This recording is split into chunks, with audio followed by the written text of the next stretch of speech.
John was shocked to realize that the person he had been talking to over the radio was his father from 30 years ago. At first, John thought the other person was just a baseball fan with whom he had clicked, but when he heard the man call him son, he froze in place. Hey, little chief. You alright? That's how his father had always addressed him when he was a child. Panicked, John quickly asked the man for his name, only to be stunned when he found out that the man shared the same name as his father. Even more bizarre, both their addresses and radio frequencies matched exactly. Now you listen to me. My name is John Francis Sullivan. I live at 343 42nd Avenue, where I lived my whole life. And I saw the first game of the 1969 World Series right here in this house 30 years ago.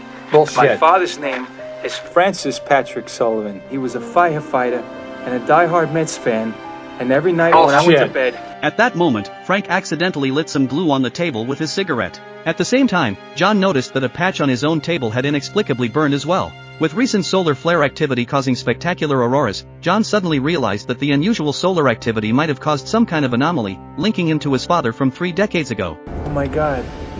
You burnt the desk. I can see it.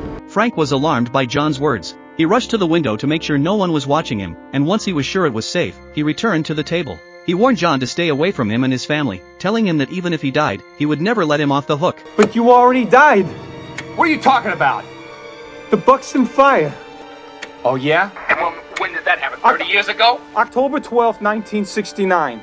Tomorrow. You're telling me I'm gonna... Look, I ain't dying in no fire tomorrow or any other day. But just as Frank was about to verify more details, the radio signal suddenly got interrupted. With no time to explain, John hurriedly warned his father to trust his instincts the next day during the fire rescue. He told him to take a different route, and if he did, he would survive. Before John could finish his sentence, the call was completely cut off. Though Frank initially thought it was just some kind of prank, John's words lingered in his mind, keeping him restless. The next day, as usual, Frank arrived early at the fire station where he worked. Watching his colleagues absorbed in a baseball game, Frank's racing heart gradually calmed. But just as he thought he could get through the day peacefully, the fire alarm went off suddenly. His teammates immediately ran out of the room, but Frank remained glued to the TV, unwilling to leave. The game's outcome was unfolding exactly as John had predicted, and that made Frank uneasy. He began to feel a growing sense of dread.